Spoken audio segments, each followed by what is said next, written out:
തൃക്കരിപ്പൂർ കാസർഗോഡ് ജില്ലയിലെ പ്രകൃതിരമണീയമായ ഒരു ഗ്രാമം. സമ്പന്നമായ ചരിത്ര സ്മൃതികൾ പേറുന്ന മണ്ണ്, സ്വാതന്ത്ര്യ സമരത്തിന്റെ പാരമ്പര്യമുള്ള അധസ്ഥിതരുടെ ഉയിർപ്പുകളുടെ വിപ്ലവ സ്മരണകൾ ഉറങ്ങുന്ന നാട്.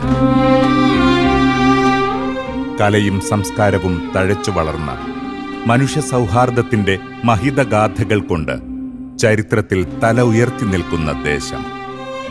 ഫുട്ബോൾ ഈ നാടിനൊരു ലഹരിയാണ്. ഈ നാടിന്റെ വിലാസം പുറം നാടുകളിലെത്തിക്കാൻ നിരവധി ഫുട്ബോൾ താരങ്ങളെ സമ്മാനിക്കാൻ തൃക്കരിപ്പൂരിനായിട്ടുണ്ട്. എല്ലാറ്റിനും അപ്പുറം പ്രകൃതി കനിഞ്ഞരുളിയ ഹരിതാഭ പോലെ മനസ്സിലും അലിവിന്റെ പച്ചപ്പും വിശുദ്ധിയും കാത്തുസൂക്ഷിക്കുന്ന മനുഷ്യർ. ജാതിമതഭേദങ്ങൾക്കപ്പുറം മനുഷ്യരെ ഒരേ കുടക്കീഴിൽ ഒരുമിപ്പിക്കുന്ന ആരാധനാലയങ്ങൾ, പ്രാർത്ഥനാ കുടീരങ്ങൾ, ഉത്സവങ്ങൾ, ആഘോഷങ്ങൾ.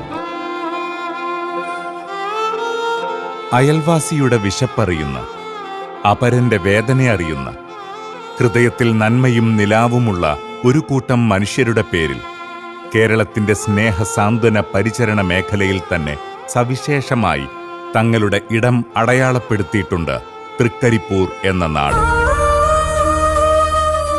മനുഷ്യസ്നേഹത്തിന്റെ പറഞ്ഞാൽ തീരാത്ത കഥകളേറെ പറയാനുണ്ട് ഈ ദേശത്തിന്. Thrikkaripur CH centre. ഇത് ഈ നാടിന്റെ അണമുറിയാത്ത കാരുണ്യത്തിന്റെ അടയാളപ്പെടുത്തലാണ്.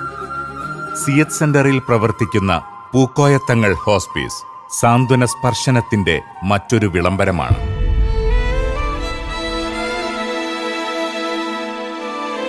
ൽ തൃക്കരിപ്പൂർ പഞ്ചായത്ത് മുസ്ലിം ലീഗിന്റെ കീഴിൽ തുടങ്ങിവെച്ച CH സെന്റർ കേന്ദ്രമാക്കി പ്രവർത്തിക്കുന്ന പൂക്കോയത്തങ്ങൾ ഹോസ്പിസിന്റെ കേരളത്തിലെ 14ാമത്തെ കേന്ദ്രമാണ്.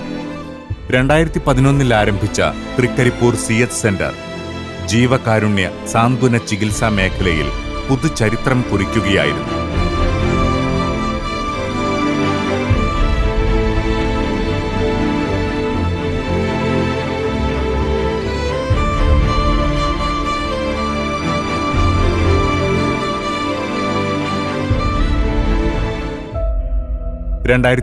ൽ കാരോളം വൾവക്കാട് ഭാഗത്ത് സ്വന്തം കെട്ടിടത്തിൽ ഡയാലിസിസ് കേന്ദ്രം ആരംഭിച്ചു. കാസർഗോഡ് ജില്ലയിലെ തന്നെ ആദ്യത്തെ സൗജന്യ ഡയാലിസിസ് കേന്ദ്രമായിരുന്നു ഇത്. കണ്ണൂർ, കാസർഗോഡ് ജില്ലകളിലായി കഴിഞ്ഞ 12 വർഷത്തോളമായി 2,70,000-ത്തിലധികം ഡയാലിസിസുകൾ നടത്താൻ സാധിച്ചു എന്നത് ഒരു ചെറിയ കാര്യമല്ല. 28ഓളം പേർ ഇന്നും പതിവായി ഈ സൗജന്യ സേവനത്തെ ആശ്രയിച്ചു ജീവിക്കുന്നു എന്നത് തന്നെയാണ് കാലങ്ങളായി ഈ കാരുണ്യഭവനം ഈ നാടിന്റെ ഹൃദയമിടിപ്പായി അടയാളപ്പെടുത്തുന്നതിന്റെ നിദാനം.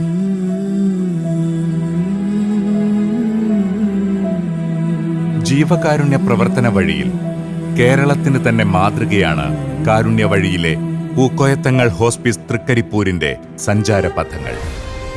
നിസ്വാർത്ഥരായ മനുഷ്യരുടെ വിയർപ്പിന്റെ ഉപ്പിൽ കെട്ടിയുയർത്തിയ കാരുണ്യ കേന്ദ്രം, മനുഷ്യസ്നേഹത്തെ ജീവശ്വാസമാക്കിയ ഹരിതരാഷ്ട്രീയത്തിന്റെ കർമ്മഭടന്മാരുടെ വിശ്രമമില്ലാത്ത രാപ്പകലുകളുടെ വർത്തമാന സാക്ഷ്യം.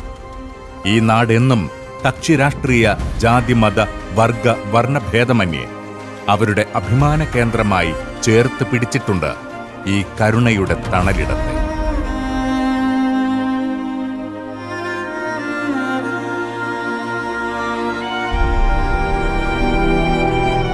വേദനിക്കുന്നവരുടെ വിളികൾക്ക് ആശ്വാസത്തിന്റെ മറുപടിയോതാൻ, അഭയം തേടിവരുന്നവർക്ക് സാന്ത്വനത്തിന്റെ തണലൊരുക്കാൻ ഒരു കൂട്ടം സേവന സന്നദ്ധ പ്രവർത്തകർ എന്നും ഇവിടെയുണ്ടായിരുന്നു.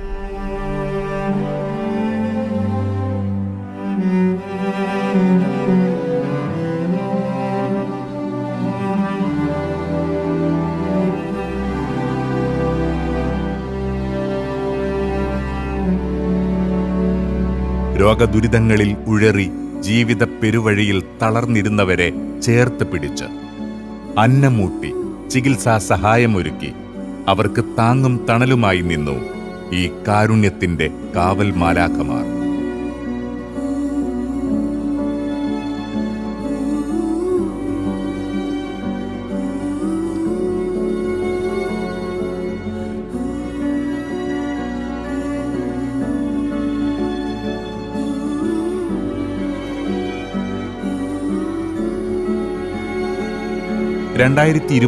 ാണ് സംസ്ഥാന മുസ്ലിം ലീഗ് കമ്മിറ്റിയുടെ നിർദ്ദേശപ്രകാരം പൂക്കോയ തങ്ങളുടെ നാമധേയത്തിലുള്ള PTH എന്ന സംവിധാനം ഇവിടെ ആരംഭിക്കുന്നത്.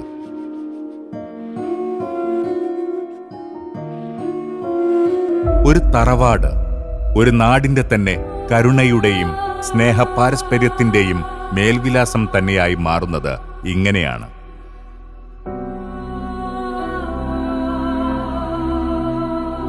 പൂക്കോയത്തങ്ങൾ. വിശേഷണങ്ങളുടെ വാക്കുകൾ തോറ്റുപോകുന്ന മഹാത്മാവ്. കാരുണ്യദൂതരായി അവർ മുമ്പേ നടന്നതിന്റെ വെളിച്ചം തന്നെയാണ് ഇന്നും അവരുടെ നാമധേയത്തിലുള്ള കാരുണ്യ ചികിത്സാ കേന്ദ്രങ്ങളും പ്രസരിപ്പിക്കുന്നത്.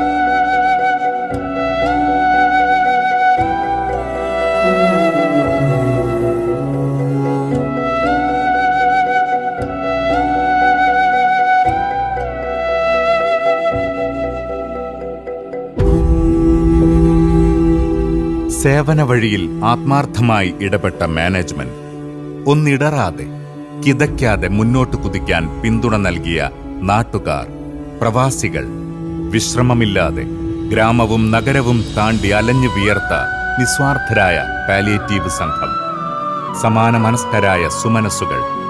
ഇവരുടെ ഇടപെടലുകളാൽ 350-ലധികം കിടപ്പുരോഗികൾക്ക് ഇതുവരെ ആശ്വാസം നൽകാനായിട്ടുണ്ട്.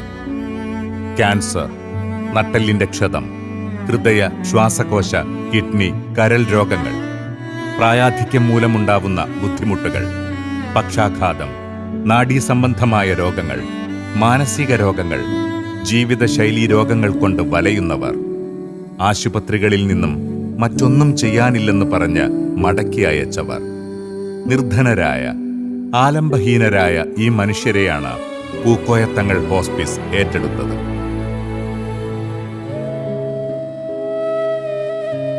PTHന്റെ കീഴിൽ കാസർഗോഡ് അക്കര ഫൗണ്ടേഷനുമായി സഹകരിച്ച് ദുബായ് KMCC തൃക്കരിപ്പൂർ പഞ്ചായത്ത് കമ്മിറ്റിയുടെ സഹായത്തോടെ ഒരു ഏർലി ഇന്റർവെൻഷൻ സെന്ററായി സംസ്ഥാന തലത്തിൽ ആദ്യമായി മിനിയോൺസ് എന്ന സംവിധാനം ആരംഭിച്ചത് ഇവിടെയാണ്.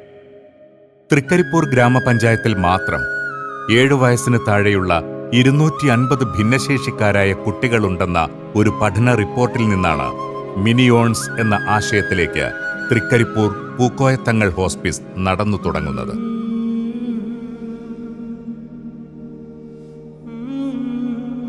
ഈ കാഴ്ചകൾ എന്താണ് മിനിയോൺസ് എന്ന് നമ്മോട് സംസാരിക്കും. ഭിന്നശേഷിക്കാരായ കുഞ്ഞുങ്ങൾ മാതാപിതാക്കളുടെ ഉള്ളിലൊരു നോവാണ്.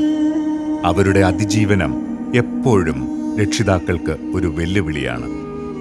പലരും തങ്ങളിലേക്കൊതുങ്ങി ജീവിതം തന്നെ മടുത്ത് വിധിയെ പഴിച്ച് ഇരിക്കുകയായിരുന്നു.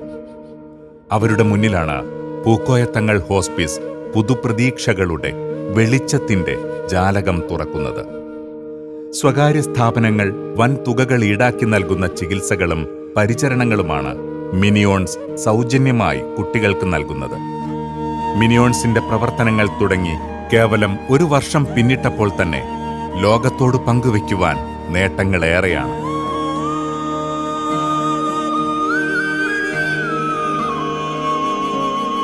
Psychology, speech and language pathology, physiotherapy, occupational therapy, behaviour therapy, special education തുടങ്ങിയ വിവിധ മാർഗങ്ങളിലൂടെ ചികിത്സയും പരിശീലനവും ലഭിച്ച 33 കുട്ടികളിൽ 3 കുട്ടികൾക്ക് സംസാരശേഷി വീണ്ടുകിട്ടി.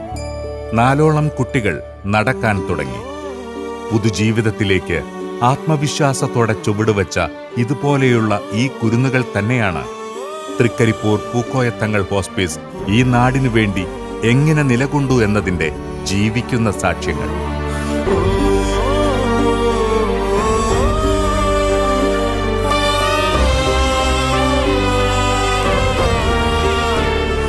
ഈ മേഖലയിൽ ഒരു നിശബ്ദ വിപ്ലവം തന്നെയാണ് തൃക്കരിപ്പൂർ പൂക്കോയത്തങ്ങൾ ഹോസ്പിസ് സാധ്യമാക്കിയത്. PTHന്റെ കീഴിലുള്ള ആദ്യത്തെ മിനിയോൺസ് സംസ്ഥാനത്തിന് തന്നെ പൊതുപ്രവർത്തന മാതൃകകൾ തീർത്ത് മുന്നോട്ടു പോവുകയാണ്. നമുക്കിനിയും ഏറെ മുന്നോട്ടു പോകേണ്ടതുണ്ട്. നമ്മുടെ പ്രവർത്തനങ്ങളുടെ വിജയകരമായ പൂർത്തീകരണത്തിന് മൂന്നാം ഘട്ടമായി മിനിയോൺസ് സംവിധാനങ്ങൾക്ക് മാത്രമായി പുതിയൊരു കെട്ടിടവും അവരുടെ മാനസികോല്ലാസത്തിനു വേണ്ടിയുള്ള ഭിന്നശേഷി സൗഹൃദ പാർക്കും മൊട്ടമ്മൽ കായൽ തീരത്ത് നിർമ്മിക്കാനായി നാം ഒരു സ്വപ്ന പദ്ധതി രൂപകൽപ്പന ചെയ്തിട്ടുണ്ട്.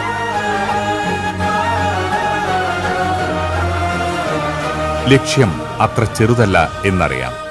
എന്നാൽ നാളിതുവരെ ഈ കാരുണ്യ കേന്ദ്രത്തിന് തണലും വെളിച്ചവുമായി നിലകൊണ്ട സുമനസ്സുകളായ നാട്ടുകാരിൽ തന്നെയാണ് പ്രതീക്ഷ.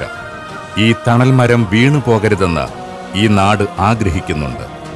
ഈ നാട്ടുകാരും ലോകത്തിന്റെ വിവിധ ഭാഗങ്ങളിലുള്ള പ്രവാസികളായ സുഹൃത്തുക്കളും ഒത്തൊരുമിച്ച് കൈകോർത്താൽ ഈ മഹത്തായ ലക്ഷ്യവും നമുക്ക് പൂർത്തിയാക്കാനാവും. നമ്മുടെ ആരോഗ്യകാലത്ത് നമ്മുടെ സഹജീവികളുടെ കണ്ണീരൊപ്പാൻ നമുക്കാവണം. അയൽവാസിയുടെ വേദന എന്തെന്ന് നാം തിരിച്ചറിയണം.